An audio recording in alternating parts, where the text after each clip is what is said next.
يستوي اصحاب النار واصحاب الجنه اے خلقو هرگز برابر نه ده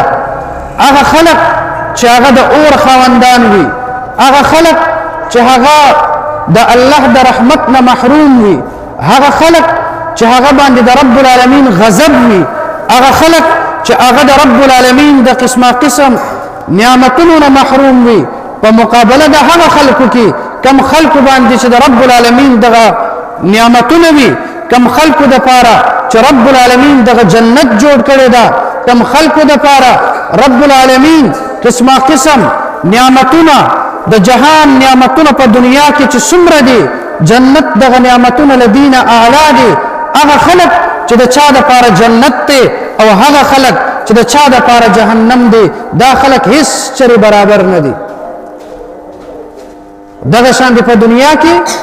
که یو انسان په یو بنگله کې اوسېږي دا کس او هغه انسان چې څوک د روډ په دغه غاړه په دغه فوټپاث باندې شپه تېروي دا هیڅ چره برابر نه دي هم دغه شانتي په دې دنیا کې یو روغ انسان او یو لیونی انسان دا هیڅ چرته برابر نه دي نو رب العالمین فرمایي لا يستوي اصحاب الجنه هیڅ چره برابر نه دي دا جنت او د باغاتو او د نعمتونو دغه خاوندان او هغه خلق د چا د پاره چې اور تیار کړي شوی دا نو مخلوقات دا په دوه قسمه وګرځیدله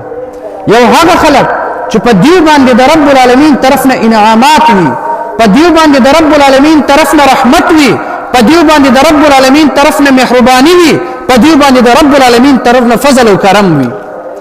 دویم نمبر هغه خلق چې په دیو باندې د رب العالمین طرف نه غضب وي په دیو باندې د رب العالمین طرف نه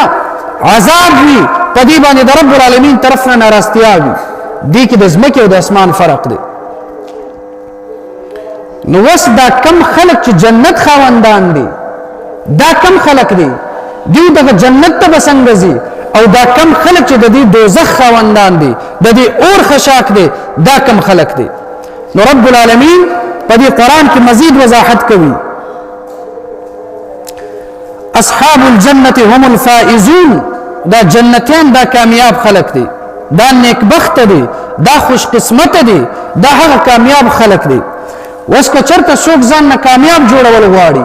وسکه چرته څوک د جنت طرف ته تلل غواړي وسکه چرته څوک د رب العالمین د رحمت په ځان باندې نازلول غواړي که چرته څوک د رب العالمین د عذاب او د غضب او د غصې نه ځان ساتل غواړي هغه خلکو د پاره رب العالمین یو پیغام ورکوي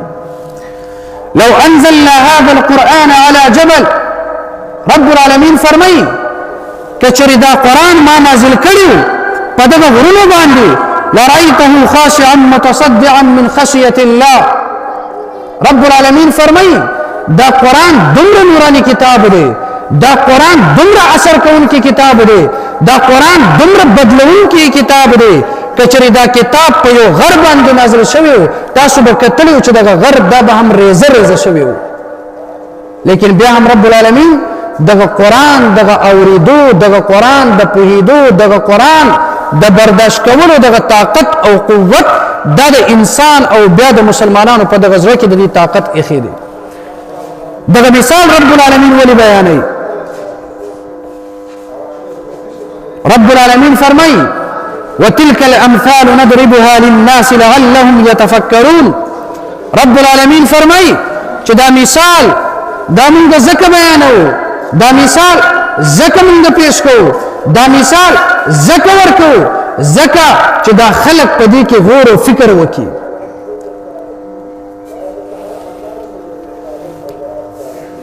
هم دغه شانت په بل ځای کې رب العالمین فرمایي هل يستوي الاعمى والبصير آیا یو وري انسان او یو لیدونکي انسان دا برابر دي هیڅ چره دا برابر نه دي یو وري انسان چې په لار باندې روان وي مخې ته چرته ګندګي هم راشي دي تخکار نه دي ور باندې خپېږي دي لیکن کله چې د چا نظر کار کوي دي سیده په سم لار باندې روان هم دغه شانت د هغه انسان مثال څوک چې په دې قران پويږي چا چې دا قران زده کړی وي چا چې په دې قران عمل کړی وي د دې مثال د هغه کس دی چې هغه دغه نظر کار کوي د دې مثال د هغه کس دی چې هغه په دغه لار باندې چې کله مزل کوي ورته دغه لار ښکاری چې مخې ته څه ګن راشي دغه ګن نه ځان ساتي هم دغه شان د څوک چې قرآن وایي څوک چې په قرآن پوهیږي څوک چې په قرآن عمل کوي د دې دغه ژوند په دغه سفر کې قسمه قسم مرحلې راځي د دې دغه ژوند په دغه سفر کې قسمه قسم حالات راځي ګناهونه به ورته مخې ته کېږي لیکن که چېرته قرآن خاوندو په قرآن پوه انسانو دی به دغه ګناه نه به ځان وساتو په سمه لاره باندې به روان شي لکه څنګه چې یو نظر کارکوونکی انسان د ګندګي نه ځان ساتي هم دغه شان په قرآن باندې پوه انسان به د ځان د ګناه نه به ساتي که ما او تا په قرآن نه پوهېږو